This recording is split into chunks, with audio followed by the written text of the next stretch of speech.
ప్రియాంక గాంధీని ఏ హోదాలో ప్రభుత్వ కార్యక్రమాలకు ఆహ్వానిస్తున్నారని ప్రశ్నించారు ఎమ్మెల్యే కవిత.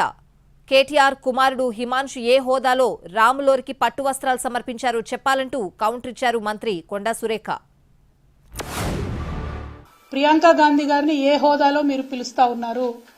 ఆమె కనీసం దేశంలో ఇంతవరకు ఏ ఒక్క గ్రామం నుండన్నా సర్పంచ్గానన్నా గెలిచిందా? ఎమ్మెల్యేగా గెలిచిందా? ఎమ్మెల్సీగా గెలిచిందా? పోనీ మన రాష్ట్రంలో ఇప్పుడు ఏదన్నా ప్రోటోకాల్లో ఉన్నదా ఆమె? మీ పార్టీకి సంబంధించినటువంటి ముఖ్య నాయకురాలైతే మీ ఇంటికి పిలుచుకోండి, మీ మన్మడికి ఆశీర్వాదం ఇప్పించుకోండి. తెలంగాణకు వచ్చిన ఆడబిడ్డ కాబట్టి చీరా సారా పెట్టి సాధారణంగా సాగనంపండి.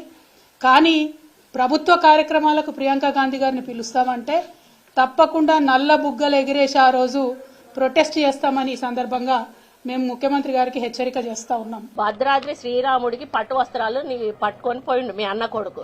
ఆయన ఏ హోదాలో పోయిండో దానికి ఒక్కదానికి ఆన్సర్ చెప్తే వీటన్నిటికీ కూడా ఆన్సర్ దొరుకుతుంది అనేది నేను తెలియజేస్తా ఉన్నాను. నేను ఈ వేదిక మీద నుంచి కవిత గారిని చెప్తా ఉన్నాను, అమ్మ నిలబడు, మళ్ళా నిజామాబాద్ నుంచి నిలబడతావా? ఒకవేళ ఆడ ఓడిపోయినా అని చెప్పి భయపడి ఇంకో దగ్గర నుంచి నిలబడతావా? ఎక్కడి నుంచి నిలబడతావో నిలబడతాలి. ఈసారి నిన్ను కూడా ఖచ్చితంగా మళ్ళీ ఈ తెలంగాణ ప్రజలు ఓడగొడతారు.